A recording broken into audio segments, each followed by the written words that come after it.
Сәлеметсіздер ме көрермендерім, подписчиктарым және каналымның қонақтары. Сіздерге бүгін филодендрон өсімдік жайлы видео түсірейін деп жатырмын. Филодендронымыз уақытша ыдыста өсіп тұрған болатын, отросткадан өскен болатын. Осы сәтте үлкен арнайы ыдысқа отырғызатын уақыты келді, соны көрсеткім келіп жатыр. Филодендрон өте әдемі тропикалық өсімдіктердің бірі. Көп кездесіп жатады. Бізде көп өсіріп жатады. Филодендронымыз жаңағы күтімге талабы төмен өсімдіктерге жатады, оңай бейімделеді, және де енді бізде өте жиі кездесіп жатады көптеген сорттары. Перевалка жасап отырғызамыз, сол себептен топырағынан айырмауға тырысамыз. Анықтап айтатын болсам, мына филодендронды кез келген үлкен өсімдікті арнайы басқа ыдысқа отырғызатын жағдайда суғармағандарыңыз дұрыс болады дегім келеді. Топырағы кебу түрде болған жағдайда оңай перевалка жасауға болады. Тамырларын жарақаттап алмай, ыдысын кесіп, бөліп, осы күйінде жаңағы топырағынан айырмай, тамырын жарақаттап алмай, бірден осы қалпында салуға тырысамыз. Әрине тамырларын тексеріп аласыздар, шіріген белгілері жоқ па, аурудың белгілері жоқ па, жәндіктердің белгілері жоқ па, соны бірден осындай кезде көріп, алдын алып алсаңыздар болады. Шіріген, шіри бастаған, жаңағы ауыра бастаған жәндіктердің белгілері болған жағдайда әрине барынша осы топырағынан айыруға тура келеді. Қазір ондай белгілері көрінбейді, сондықтан осы қалпында бірден отырғызамыз.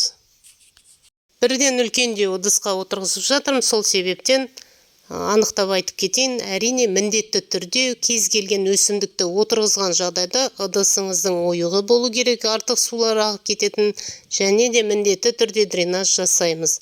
Дренажымыз кез келген ыдыстың 1/3 бөлігін құрауы қажет болып жатады. Дренаж міндетті түрде жасаймыз, артық сулары ағып кету үшін, тұрып қалмау үшін міндетті түрде кез келген өсімдікке дренаж жасап қойсаңыздар, түбін шірудің алдын алуға болады. Енді дренаждың бетін толықтырып топырақпен жауып аласыздар. Неғұрлым биіктеу болса, топырағы тастан соғұрлым тамырыңыз ұзақ уақыт өсуге бейімделеді осы ыдысқа. Дренажға қолданатын көптеген дайын құралдар сатылып жатады.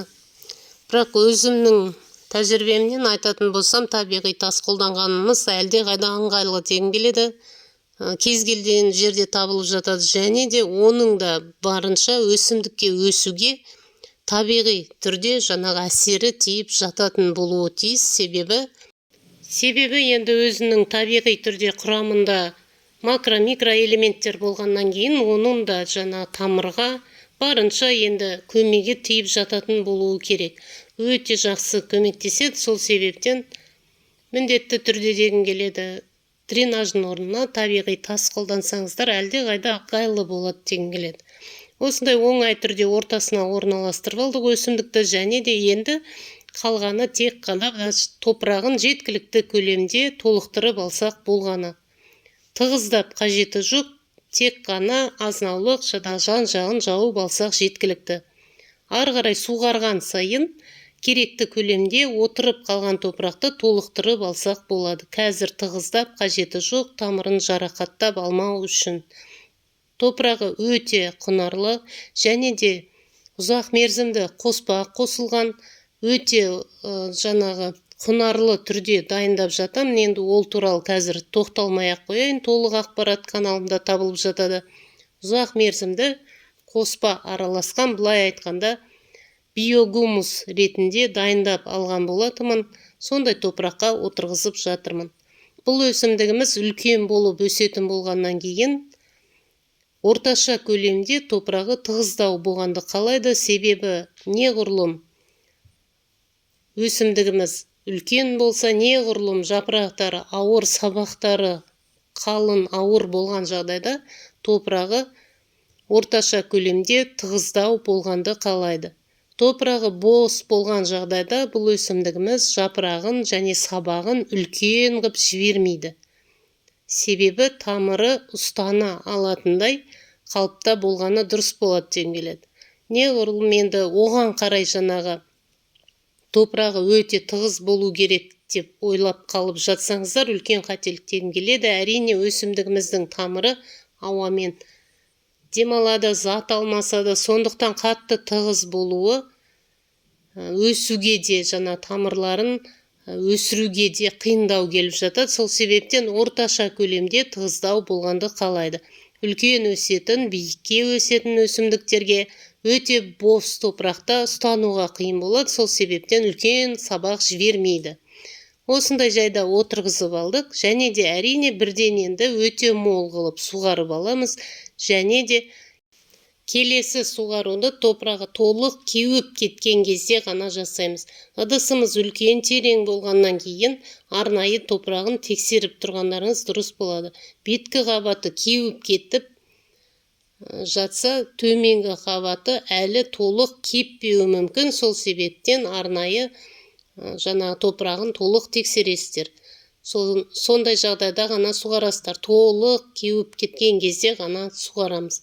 Бет жағы әрине тезірек кеуіп кетеді өсімдіктің. Сол себептен төменгі жағына шейін жаңа көріп суғарған дұрыс болады. Себебі беті кеуіп кетіп, төменгі топырағы әлі ылғал болса, суғарып қажеті жоқ, тамыры шіріп кетуі мүмкін. Әрине өте жылы сумен суғарамыз, тұрған сумен суғарамыз. Өсімдіктеріміз кез келген жағдайда жаңа тұрған жылы сумен суғарғанды қалайды.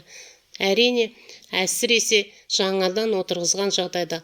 Арнайы бір таяқша дайындап қойсаңыздар болады, топырағына салып қойсаңыздар болады. Сол таяқшаны толық топырағына тығып қойсаңыздар, ылғалдылығын оңай түрде байқап жүрсеңіздер болады. Толық кеуіп кеткен кезде ғана суғарамыз. Тамыры төмендеу болғаннан кейін және ыдысымыз үлкен болғаннан кейін артық суғарып қажеті жоқ деген келеді. Бұл өсімдігіміз суккулентті өсімдіктерге жатады. Сол себептен жаңа үнемі топырағы ылғал болып тұрғанды қаламайды. Арнайы ыдысқа отырғызып алғаннан кейін жарық, бірақ тік күн сәулесінен артаман ұстағандарыңыз дұрыс болады, және де жапырақтарына міндетті түрде су шашып тұрғанды қалайды. Өсімдігімізді осы қалпында арнайы жерге орналастырамыз. Келесі суғаруды толық кеуіп кеткенде ғана жасаймыз. Талабы төмен өсімдік, бірақ та енді барынша жаңағы жарықтыққа сұранысы жоғары болады. Өсімдігіміз жарық жерде тұрғанды қалайды.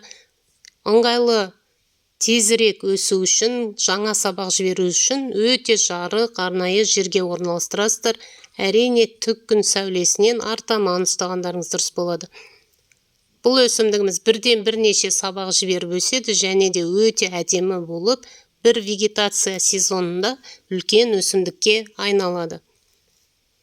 Қазіргі сәтте ешқандай қоспа бермейміз, тек қана осы қалпында бейімделгенін күтеміз. Ары қарай әрине суғарған сайын кез келген қолдан жасалатын, оңай түрде дайындалатын, зияны тимейтін кез келген қоспа қолдансақ болады, химиядан бөлек. Енді ол туралы да толық ақпарат табылып жатады каналында. Тыңайтқыштар қолдан оңай түрде қалай жасауға болады.